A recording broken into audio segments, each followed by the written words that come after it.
נוסעים בתוך המכונית, יורים עלינו מחבלים, אני לא אשכח אף פעם. נכנס לתוך המיגונית ומתקשר לאבא שלי, מקווה שהוא כבר קם. אין לאן לרוץ, אני שומע את הפיצוץ ואני מתמלא בדם. יצאתי במזל ורוב הגוף שלי ניצל, אבל הראש שלי עוד שם. כבר 2.5 שבועות אני לא נרדם. אני לא אשכח את לזר באוטו מלא בדם, וכבר בא לי לשחרר מזה ולהרגיש אחרת, אבל ברגל שלי עדיין יש קליע למזכרת.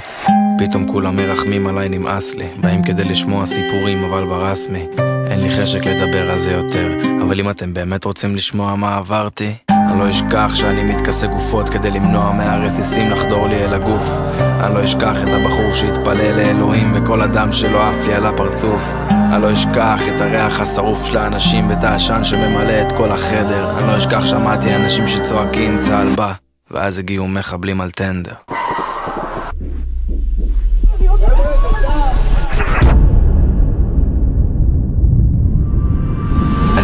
את העיניים וקולט שאני חי. אני מזיז את הגופות של חברים שלי מעליי.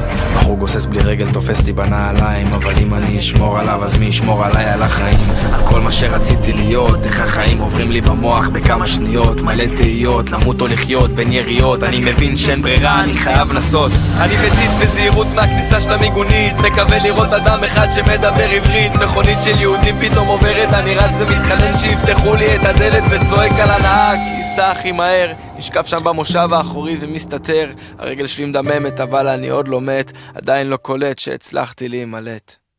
מסיבת הדמים ברעים שבה נרצחו מאות חוגגים. אחד מהאנשים שהגיע לאותה מסיבה הוא נועם גול, בחור צעיר, ראשון לציון. נועם נכנס תוך שניות בסרט אימה. הוא היה אחד הצלמים, הוא הגיע לתעד את האירוע הזה. חייו ניצלו 3 פעמים. נוסעים בתוך המכונית, יורים עלינו מחבלים, אני לא אשכח אף פעם. נכנס לתוך המיגונית ומתקשר לאבא שלי, מקווה שהוא כבר קם. אין לאן לרוץ, אני שומע את הפיצוץ ואני מתמלא בדם. יצאתי במזל ורוב הגוף שלי ניצל, אבל הראש שלי עוד שם.